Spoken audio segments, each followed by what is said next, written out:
High বন্ধুরা, আজকে নিয়ে এসেছি দারুণ একটি এমব্রয়ডারি। তো এই এমব্রয়ডারিটি হলো ফ্লাওয়ার এমব্রয়ডারি। তো এখানে বেশ সহজ সহজ স্টিচ আছে। তো আমরা দেখতে পাচ্ছি প্রথমে ফ্রেঞ্চ কর্ন স্টিচটি করছে, তো তারপরে আমরা দেখতে পাচ্ছি বুলিয়ান স্টিচটি করছে। তো এই বুলিয়ান স্টিচের মাধ্যমে এই রোজটি হবে আর কি। তো দেখো কেমন করে হচ্ছে, এমন করে আমাদেরকেও করে নিতে হবে। তো এইগুলো খুবই সুন্দর একটি স্টিচ আর খুবই সহজ স্টিচ বলা যায়। তো দেখো কেমন করে করছে, এমন করে আমাদেরকেও করে নিতে হবে। আর এইখানে আর একটা রোজ স্টিচ হচ্ছে। তো রোজ এমব্রয়ডারি ওইটাই আমরা দেখতে পেলাম, মধ্যখানে ফ্রেঞ্চ কর্ন স্টিচটি করেছে, কিন্তু এই ক্ষেত্রে কিন্তু মধ্যখানে ফ্রেঞ্চ কর্ন নেই, এখানে রয়েছে হলো বুলিয়ান। পুরো কাজটি হচ্ছে বুলিয়ান স্টিচের ওপর করা হচ্ছে। তো এটিও আরেক ধরনের রোজ এমব্রয়ডারি বলা যায়।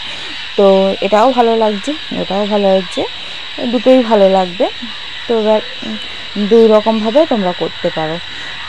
খুবই দারুণ আর খুবই সুন্দর আইডিয়াগুলো, আর খুবই কিউট এমব্রয়ডারিটি। এটি কমপ্লিট হওয়ার পর অনেক ভালো লাগবে। তো আমার তো খুবই ভালো লেগেছে আইডিয়াটি। তো তোমাদের কেমন লাগলো সেটি কমেন্টে কিন্তু আমাকে জানাবে। আর তাহলে এরকম টাইপের ভিডিও আমি আরও পোস্ট করতে পারবো। তো এই এমব্রয়ডারিটি তোমরা তোমাদের পিলো কভারের ওপর করতে পারো, কারণ এটি পুরোপুরি একটি সুতোর কাজ। তো পুরোপুরি সুতোর কাজ হলে পিলো কভারের উপর করাই যেতে পারে, তাহলে মাথায় লাগে না, সুন্দরভাবে ঘুমানো যায়। তা এই দেখো আমাদের এই রোজ এমব্রয়ডারিটি হয়ে গেল।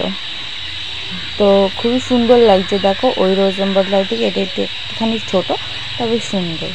তো আমরা বুলিয়ানের মাধ্যমে দেখলাম, বুলিয়ান স্টিচের মাধ্যমে রোজ হলো, এবার একটা ছোট্ট মিনি ফ্লাওয়ারও করে নিলাম। তো মধ্যখানে ফ্রেঞ্চ কর্ন করে নিল। তো দেখো ওইখানেও আমরা দেখলাম রোজ এমব্রয়ডারির মধ্যে দুটি স্টিচ ব্যবহার করা হলো, এখানেও। তবে তোমাদের দুই টাইপেরও ফুল তোমরা বানিয়ে নিতে পারো। আর এখানে আমি দেখতে পাচ্ছি বুলিয়ান স্টিচটির মাধ্যমে এবার পাতাও হচ্ছে।